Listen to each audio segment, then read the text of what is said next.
Hello everybody and welcome to this session which is all designed to be an introduction to the second module of our course, the Year 13 module, which is to say the modern age, literature since 1945.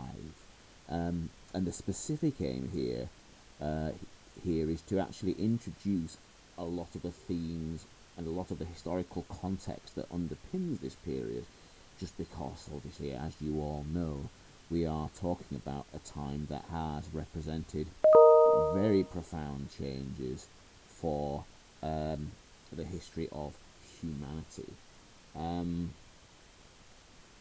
And so, without any further ado then, let's move on to think about the world, and obviously more specifically Britain, in 1945. Now, I should probably begin by mentioning that, obviously, in theory, really, this course is very much mainly about Britain. However, obviously, you do have international text on there. Streetcar is American, and so it is possible that there will be some, if you like, international content as well, but it will really only be where that pertains to themes that also apply to Britain as well. So you won't get something that's going to be specifically about a local context that doesn't have any relevance to you or your prior knowledge. So I wouldn't worry too much about that. So, just waiting for my slide to catch up. There we go, here we are. Right then, well, first of all, there are two key trends then that I would like to introduce, which really cover all of the themes, in a sense, in this period. And they are what we call liberalization and reaction. Now, what that essentially means is progress and then the opposite, things going backwards. So liberalization, this idea of conditions, for whatever that might be, becoming more free, becoming more open. Reaction then is, if you like, the pushback. So you can view progress in that sense as being a sort of, steps forward, steps backwards. And to put that into one example, after the war, you have this liberalization in laws which make it easier for people to move to Britain from overseas. A reaction against that is that in some areas there are groups of people who take objection to it, which causes an increased level of unpleasantness. So that would be an example of a reaction against these increased freedoms. But these two terms are things that I will be coming to again and again in the course of this. So, England then in 1945. Well, what can we say about the country? As you'll see here from the picture on the right, very vividly, you're looking at a country that is tremendously damaged by the Second World War.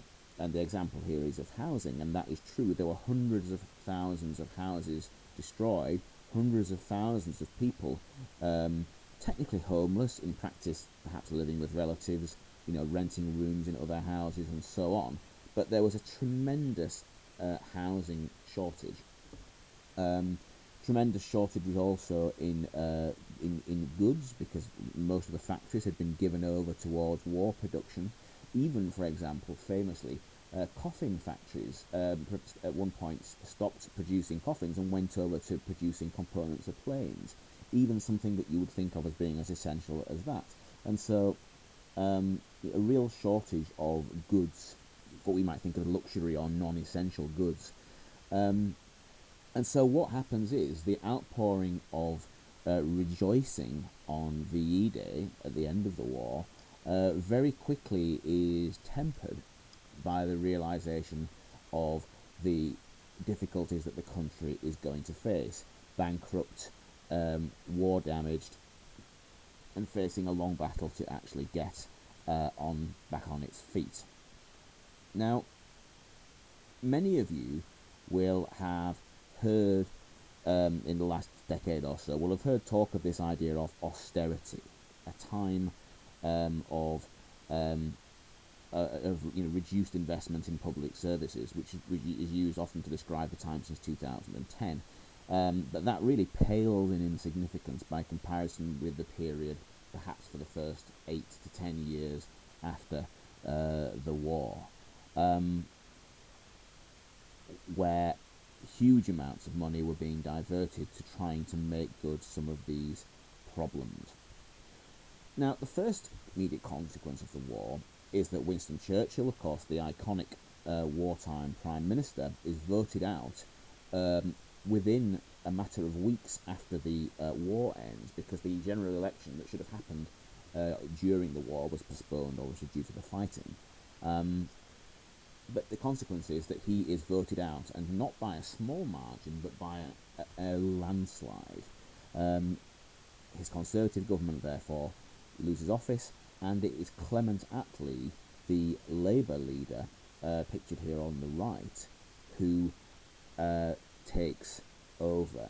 Now, Churchill could be very cruel about Attlee, who in fact served as his deputy prime minister during the war, famously saying things like an empty taxi pulled up at the House of Commons and Attlee got out, or a modest man with much to be modest about.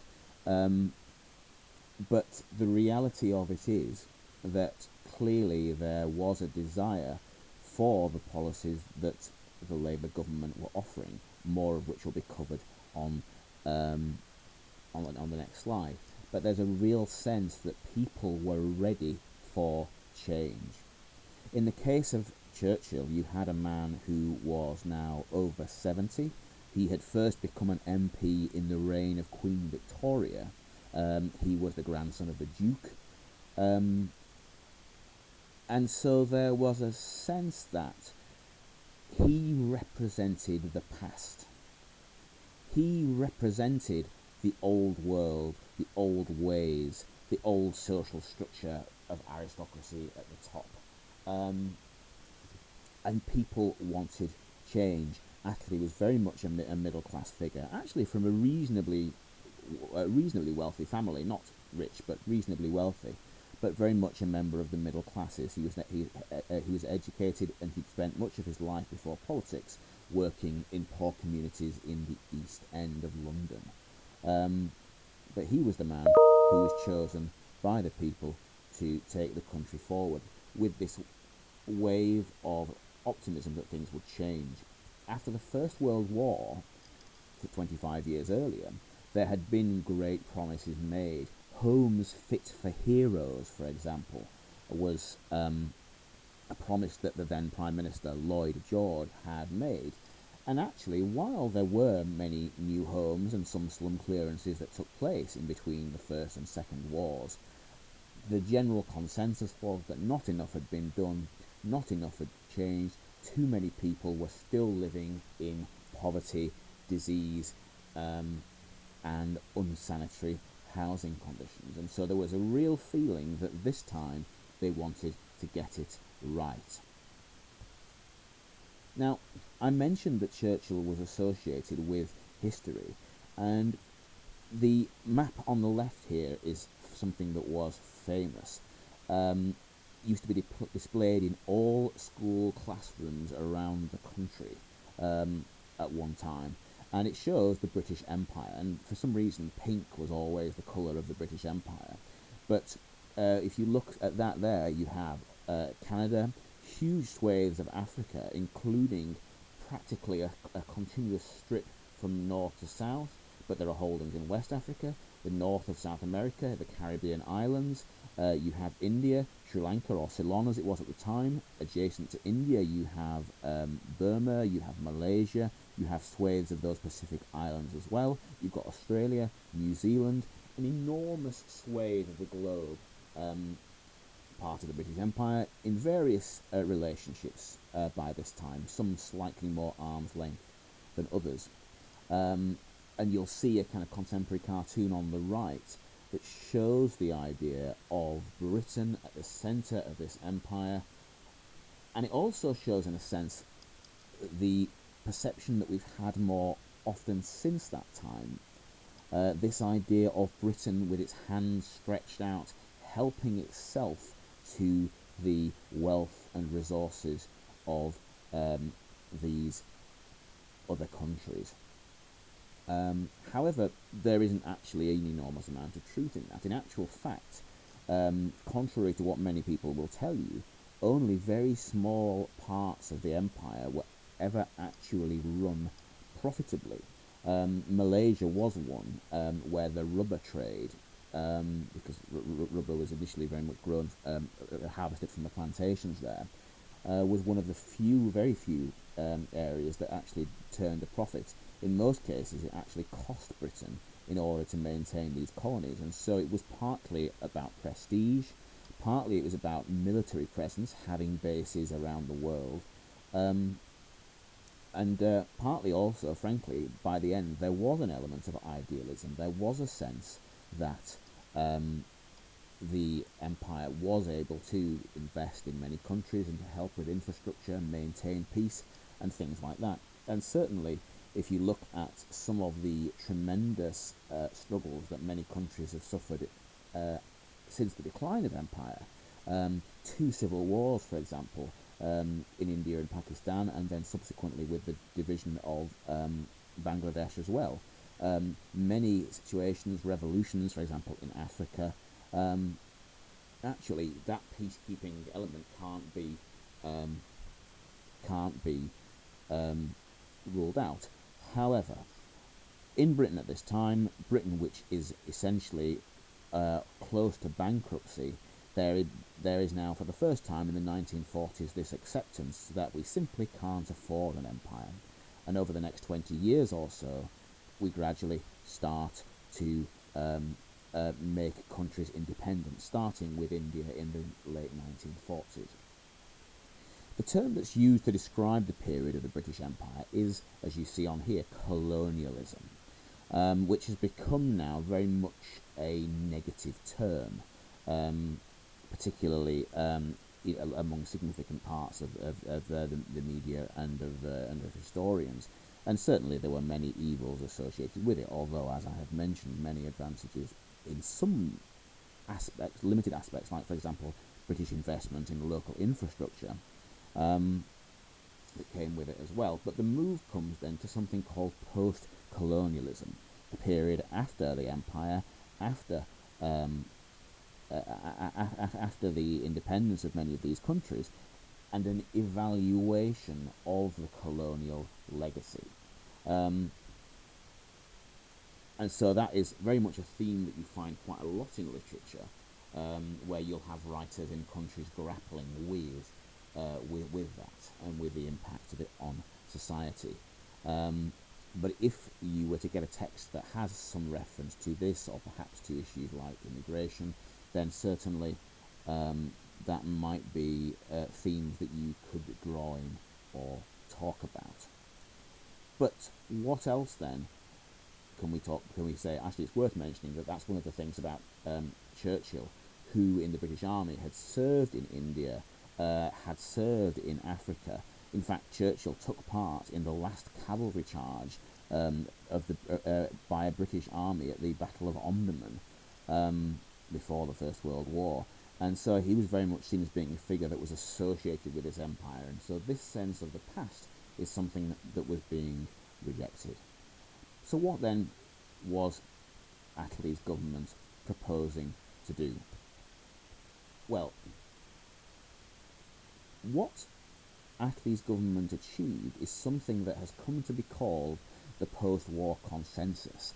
Consensus means an agreement on something, and the reason for this is that the changes that Attlee's government made in that period from 1945 to 1951 were so profound that it would be decades before any government would try to tamper with them. And even when the Conservatives in 1951 came back into power, they left alone all these reforms. So let's look down this list. the foundation of the NHS, free healthcare for all. Unemployment benefits, which actually, funnily enough, had first begun when Churchill was Home Secretary before the First World War, but is now expanded to cover the whole population, along with old age pensions.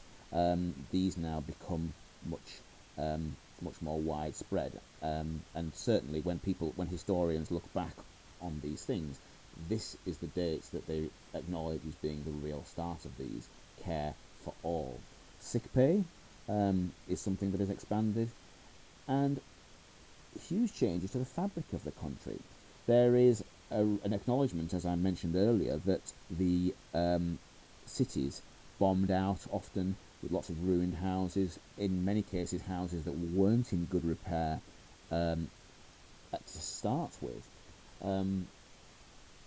Therefore, there is a move towards the creation of what were called new towns, out in the countryside, away from industry, that were seen to be much more healthy environments, and places that people could actually want to live in and to aspire to live in.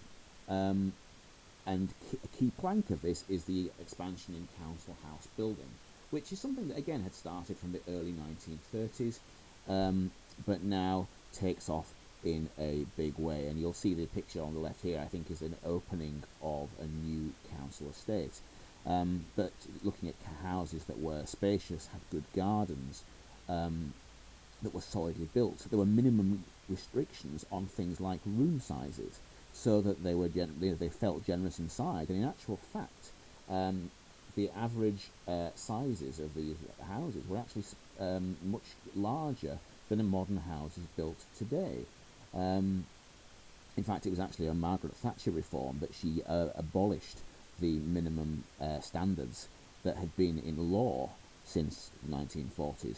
And so, yes, actually, many people on average now live in houses that are smaller than these ones here at the time. But great expansions in education. The school leaving age is raised to 15. He expands funding for the grammar schools, so that bright students of any background who passed the 11 plus exam at age 11 had a chance to go to these special schools and get the best possible education, an education that would rival the old public, i.e. the old independent fee-paying schools, because there was a real agenda to boost social mobility through education of the brightest, and that's an issue that we'll come back and talk to later in this presentation. They nationalised key industries, including things like the railways, utilities like water and gas, coal mining, steel manufacturing. The automotive industries were partially nationalised, and then more of them actually were then nationalised later. And the other thing, actually, which I didn't put on here, but which is also quite interesting, is you also have the first national parks. Really, prior to this time, and particularly prior to the 20th century, the idea had very much been that the countryside was simply a resource to exploit, build on it if you like, mine it if you like, whatever that might be. But for the first time then now, the growing move to protect the environment actually comes into law. And there are town and county planning acts that control things like unrestricted building. Before that time, you could literally build what you wanted, where you wanted. But to protect the countryside, these things come in. Green belts was another innovation from that time as well. The idea that around towns there were areas that shouldn't be built on, in order that people living in towns had access to fresh air and the outdoors. So this is what we call the Postwar Consensus, and it absolutely transforms the face of the country. However, though, as you can well imagine, this was an incredibly ambitious programme of reform, which cost huge sums of money that, frankly, the government didn't particularly have. In fact, one of the things that was also a feature of this time was the fact that the government had to go begging to America for enormous loans to help to fund these reforms, America came out of the war a lot better because it didn't obviously suffer the same amount of bomb damage, and things like that. And the fact that the American economy had boomed on war production while ours was being run into the ground meant that they were in a much stronger position going forwards. And so at this time, as there's very much an idea that America, it has finally outstripped Britain as a country. America is the future. So the problem is then that by 1951, after 6 years, people are impatient. They are fed up of waiting for this promised world, what Attlee's government called a New Jerusalem, taking the line from the hymn by William Blake, and we shall build a Jerusalem in England's green and pleasant land. And so actually then what happens is that by 1951 Attlee's government is out and the Conservative government is back in under now an even older Winston Churchill, who by this time is sort of 75 and not in particularly good health. But to give you one clear example of how austerity continued throughout this period, it is not until 1953 that rationing finally ends. Rationing then that happened for 6 years of war persisted for a further 8 years in peacetime, and in actual fact shortages were so bad that things like bread, which had not been rationed during the war, actually became rationed in peacetime afterwards. Reasons being that so much of Europe had been devastated by fighting, and particularly in Eastern Europe, that actually it wasn't just a case of being difficult to feed Britain as a country, but actually it became a challenge to feed Europe as well, and that was one of the reasons why it maintained. But yes, all these promises of the Labour government were taking time to implement. Life was still difficult, grey, dull. Even things like clothing, was still rationed. You had to save up coupons to go out and be able to buy new clothes, and so people were increasingly sort of fed up of it. And that's why in the 1950s then there is very much a reaction to the austerity that took place. Now, we've said that England at this time was a comparatively dour country, and I'd like to begin with a picture on the bottom left-hand side here, a car called the Morris Minor Traveller. Now, the joke about this is that as a country we were so backward-looking that we were even building half-timbered cars, as in like the joke being, like the sort of mock Tudor half-timbered houses that were quite popular on housing estates. It seems suddenly so backward-looking. If you look in the bottom right corner here, when you think about what American cars are doing at this time, influenced by things like rocket design, space-age design, they suddenly look so futuristic. You can see why people thought that Britain was in decline, that America was in the ascendant, and that was what was to aspire to. And that's so car design is one symbol, but if you look in the middle here, then again clearly you have the American-style motorbike. But in terms of things like fashion and youth culture as well, suddenly you have whole new ideas. You have things like the birth of rock and roll. Rock Around the Clock becomes number one in 1956. The birth of the teenager as a discrete social category. So that for the first time, really, we have a situation where children, or other young people, aren't simply leaving school and going to work at age 14 or age 15, but that they have disposable income.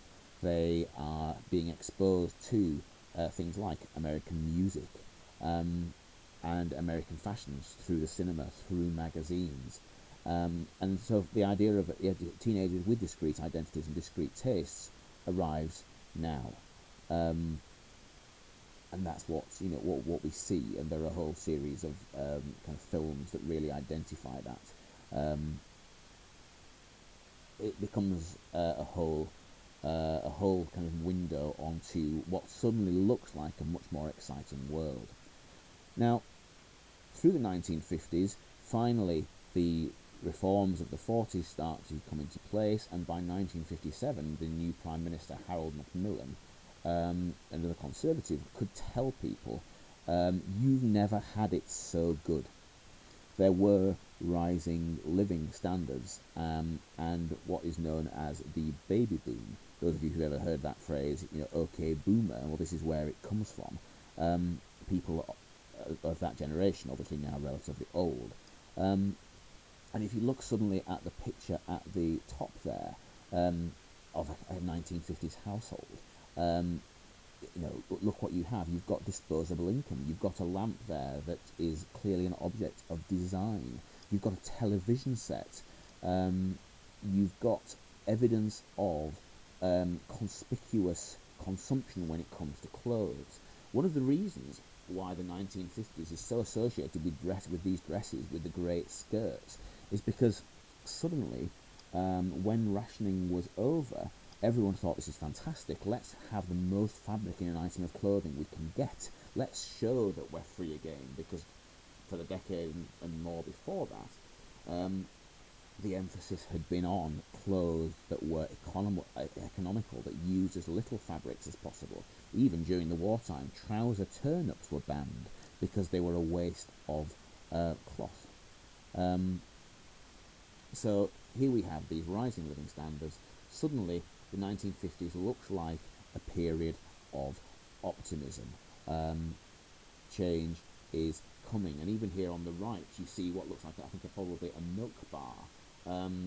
The old and sort of dowdy pubs that had been the only option for your entertainment, with their very limited range of very old-fashioned drinks, start to be overtaken by newer, cooler places to hang out, milk bars, coffee bars,